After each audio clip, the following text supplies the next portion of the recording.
Good evening and welcome back to Cecilia. Quite an episode last night. Slightly shorter one tonight, as it's already 20 past 10 when I'm starting to record this.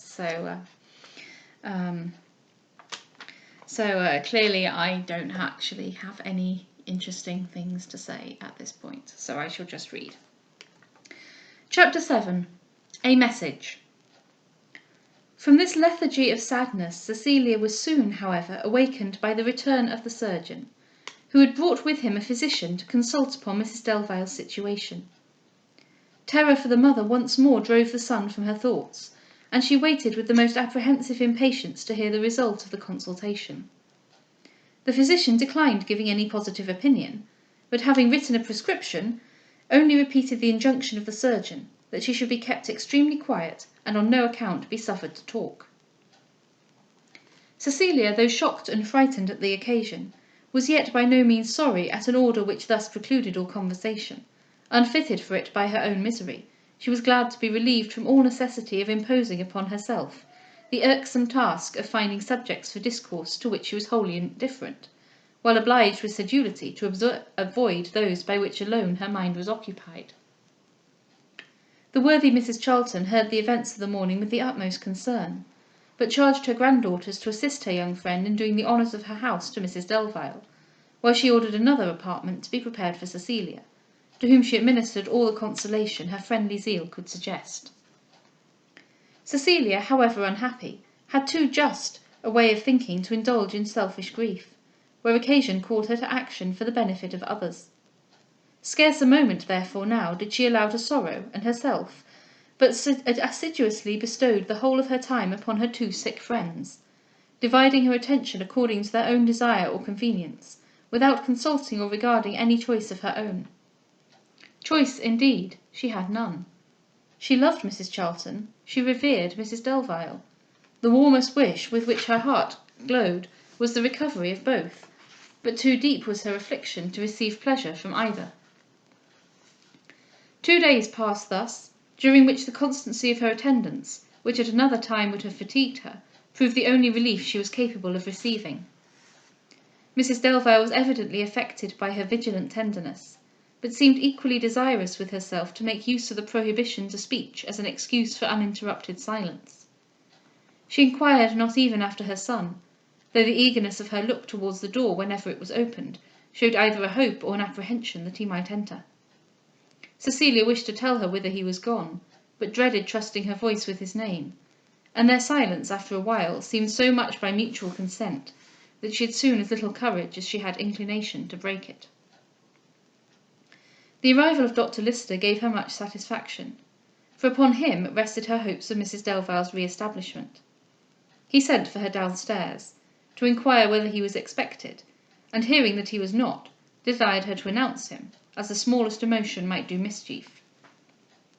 She returned upstairs, and after a short preparation said, "Your favourite, madam, Dr. Lyster, is come, and I shall be much the happier for having you under his care."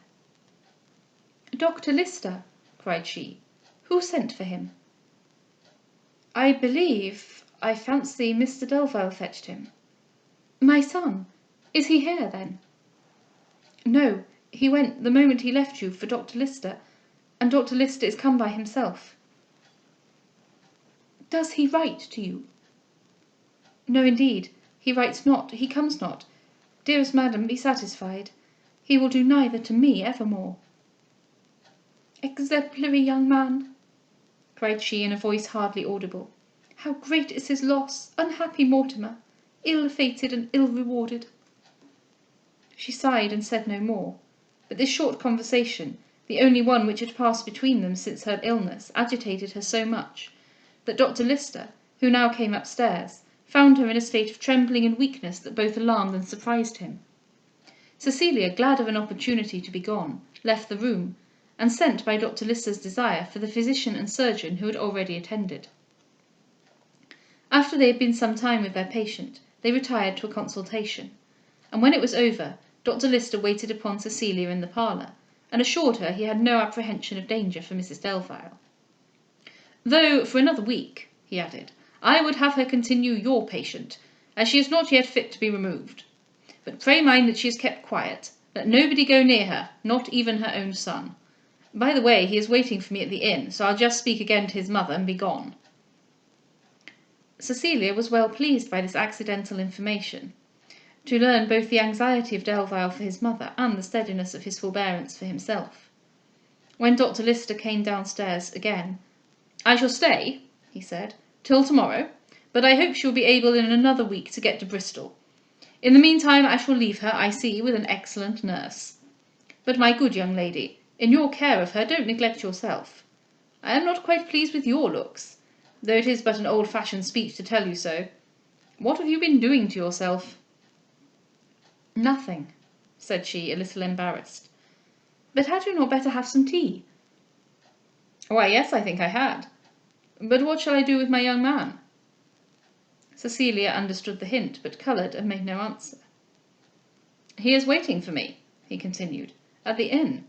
However, I never yet knew the young man I would prefer to a young woman, so if you will give me some tea here, I shall certainly jilt him.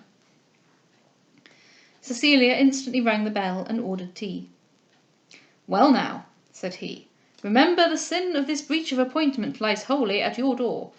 I shall tell him you laid violent hands on me, and if that is not enough to excuse me, I shall desire he will try to whether he could be of more stoic with you himself. I think I must unorder the tea, said she, with what gaiety she could assume, if I am to be responsible for any mischief from your drinking it. No, no, you shan't be off now. But pray, would it be quite out of rule for you to send and ask him to come to us? Why, I think, said she, stammering, it's very likely he may be engaged.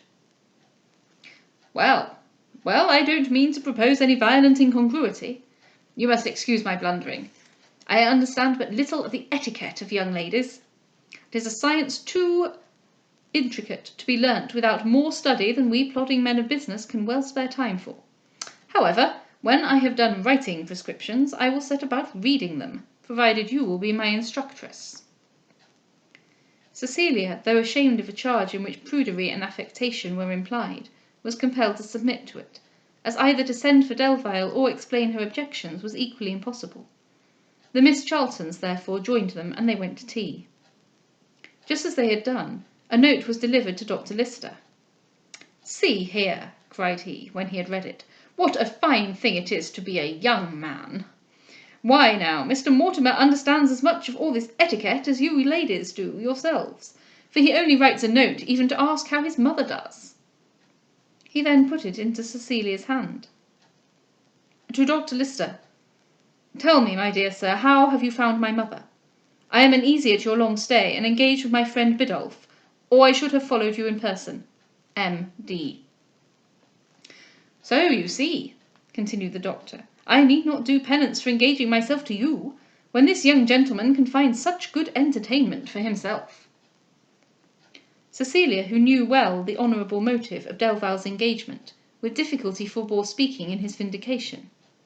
Dr. Lyster immediately began an answer, but before he had finished it, called out, Now, as I am told you are a very good young woman, I think you can do no less than assist me to punish this gay spark for playing the macaroni when he ought to visit his sick mother.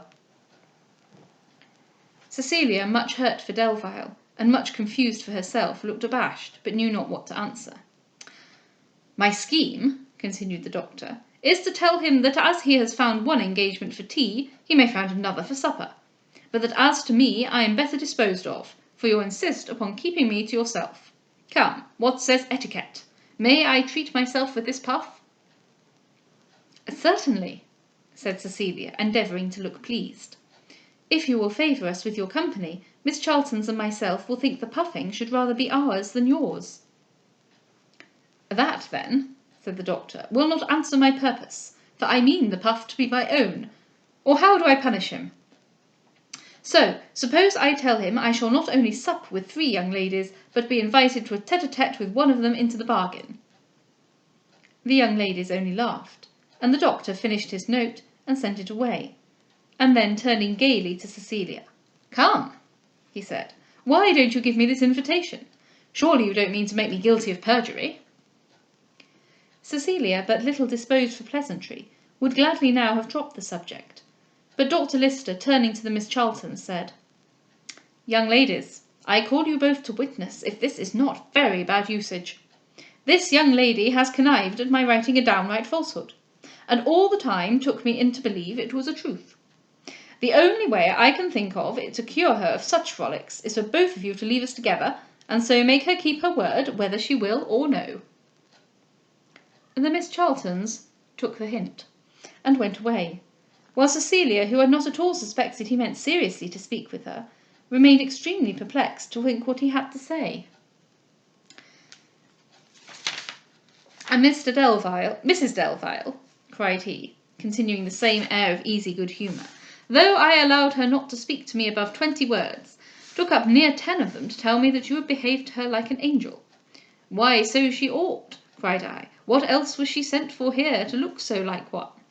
I charged her, therefore, to take all that as a thing of course, and to prove that I really think what I say, I am now going to make a trial of you, that if you are anything less, will induce you to order some of your men to drive me into the street. The truth is, I have had a little commission given me, which in the first place I know not how to introduce, and which in the second, as far as I can judge, appears to be absolutely superfluous." Cecilia now felt uneasy and alarmed, and begged him to explain himself. He then dropped the levity with which he had begun the discourse, and after a grave yet gentle preparation, expressive of his unwillingness to distress her, and his firm persuasion of her uncommon worthiness, he acquainted her that he was no stranger to her situation with respect to the Delvile family. "Good God!" cried she, blushing and much amazed. "And who?" "I knew it," said he, "from the moment I attended Mr. Mortimer in his illness at Delvile Castle. He could not conceal from me that the seat of his disorder was his mind, and I could not know that without readily conjecturing the cause, when I saw who was his father's guest, and when I knew what was his father's character. He found he was betrayed to me, and upon my advising a journey, he understood me properly. His openness to counsel, and the manly firmness with which he behaved in quitting you, made me hope the danger was blown over. But last week, when I was at the castle, where I have for some time attended Mr. Delvile, who has had a severe fit of the gout, I found him in an agitation of spirits that made me apprehend it would be thrown into his stomach. I desired Mrs. Delvile to use her influence to calm him, but she was herself in still greater emotion, and acquainting me she was obliged to leave him, desired I would spend with him every moment in my power. I have therefore almost lived at the castle during her absence, and in the course of our many conversations he has acknowledged to me the uneasiness under which he laboured, from the intelligence concerning his son, which he had just received." Cecilia wished here to inquire how received, and from whom, but had not the courage, and therefore he proceeded. "I was still with the father, when Mr. Mortimer arrived post at my house to fetch me hither. I was sent for home. He informed me of his errand without disguise, for he knew I was well acquainted with the original secret whence all the evil arose. I told him my distress in what manner to leave his father, and he was extremely shocked himself when acquainted with his situation. We agreed that it would be vain to conceal from him the indisposition of Mrs. Delvile, which the delay of her return and 1,000 other accidents might in some unfortunate way make known to him. He commissioned me, therefore, to break it to him that he might consent to my journey, and at the same time to quiet his own mind, by assuring him all he had apprehended was wholly at an end." He stopped and looked to see how Cecilia bore these words. "It is all at an end, sir," said she with firmness. "But I have not yet heard your commission. What and from whom is that?" "I am thoroughly satisfied it is unnecessary," he answered, "since the young man can but submit, and you can but give him up. But still, if there is a message, it is fit I should hear it." "If you choose it, so it is. I told Mr. Delvile whither I was coming, and I repeated to him his son's assurances. He was relieved but not satisfied. He would not see him, and gave me for him a prohibition of extreme severity, and to you he bid me say—" "From him, then, is my message," cried Cecilia, half frightened and much disappointed. Yes, said he, understanding her immediately. For the son, after giving me his first account, had the wisdom and forbearance not once to mention you. I am very glad, said she, with a mixture of admiration and regret, to hear it. But what, sir, said Mr. Delvile? He bid me tell you that either he or you must see his son never more. It was indeed unnecessary, cried she, colouring with resentment, to send me such a message. I meant not to see him again. He meant not to desire it. I return him, however, no answer, and I will make him no promise. To Mrs. Delvile alone I hold myself bound. To him, send what messages he may, I shall always hold myself free. But believe me, Dr. Lyster, if with his name his son had inherited his character, his desire of our separation would be feeble and trifling compared with my own. I am sorry, my good young lady, said he, to have given you this disturbance. Yet I admire your spirit, and doubt not but it will enable you to forget any little disappointment you may have suffered. And what, after all, have you to regret? Mortimer Delvile is, indeed, a young man that any woman might wish to attach, but every woman cannot have him, and you of all women have least reason to repine in missing him, for scarcely is there another man you may not choose or reject at your pleasure. Little as was the consolation Cecilia could draw from this speech, she was sensible it became not her situation to make complaints, and therefore to end the conversation she proposed calling in the Miss Charltons. No, said he, I must step up again to Mrs. Delvile, and then be gone. Tomorrow morning I shall but call to see how she is, and leave some directions, and set off. Mr. Mortimer Delvile accompanies me back, but he means to return hither in a week, in order to travel with his mother to Bristol. Meantime, I propose to bring about a reconciliation between him and his father, whose prejudices are more intractable than any man's I ever met with. It would be strange indeed, said Cecilia, should a reconciliation now be difficult. True, but it is long since he was young himself, and the softer affections he never was acquainted with, but only regards them in his son as derogatory to his whole race. However, if there were not some few such men, there would hardly be a family in the kingdom that could count a great-grandfather. I am not, I must own, of his humour myself, but I think it rather peculiarly stranger than peculiarly worse than most other people's. And how, for example, was that of your uncle a whit the better? He was just as fond of his name as if, like Mr. Delvile, he could trace it from the time of the Saxons.